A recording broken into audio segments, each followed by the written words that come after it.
Russia Ukraine યુદ્ધ મુદ્દે મોદી સરકારનો વિરોધ કરીને હું મૂર્ખ સાબિત થયો, થરૂરના નિવેદનથી રાજકીય ગરમાવો. કોંગ્રેસ નેતા શશી થરૂરે રશિયા યુક્રેન યુદ્ધ મામલે વડાપ્રધાન નરેન્દ્ર મોદીના વખાણ કર્યા છે. રાયસીના ડાયલોગમાં થરૂરે કહ્યું છે કે રશિયા યુક્રેન યુદ્ધ મુદ્દે ભારતના વલણનો વિરોધ કરીને હું મૂર્ખ સાબિત થયો છું. ભારતે જે નીતિ અપનાવી હતી તેના લીધે આપણે સ્થાયી શાંતિ સ્થાપિત કરવા સક્ષમ બન્યા છીએ.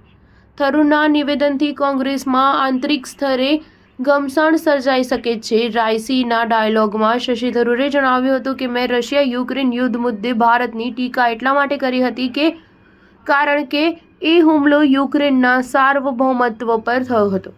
ભારત હંમેશા આંતરરાષ્ટ્રીય વિવાદો ઉકેલવા માટે બળ પ્રયોગનો વિરોધ કરે છે. તે વખતે યુનાઇટેડ નેશન્સ ચાર્ટરનું ઉલ્લંઘન થયું હતું, તેથી મેં પણ તેનો વિરોધ કર્યો હતો. જો કે આ વખતે વડાપ્રધાન મોદીના પ્રયાસોથી બંને દેશો વચ્ચે શાંતિ મંત્રણા થઈ શકે છે. આપણી પાસે એવા વડાપ્રધાન છે જે એક જ સપ્તાહમાં યુક્રેન અને રશિયાના પ્રમુખોને મળી શકે છે. એ બંને નેતા તેમની વાત સાંભળે અને સ્વીકારે પણ છે. થરૂરે કેન્દ્ર સરકારને સલાહ આપી હતી કે હું વિપક્ષમાં છું. ભારત સરકાર તરફથી બોલવાનો અધિકાર નથી, પરંતુ મારું માનવું છે કે રશિયા અને યુક્રેન વચ્ચે શાંતિ મંત્રણા પર હસ્તાક્ષર થાય તો ભારત ત્યાં શાંતિદૂત સૈનિકો મોકલવા વિચાર કરી શકે.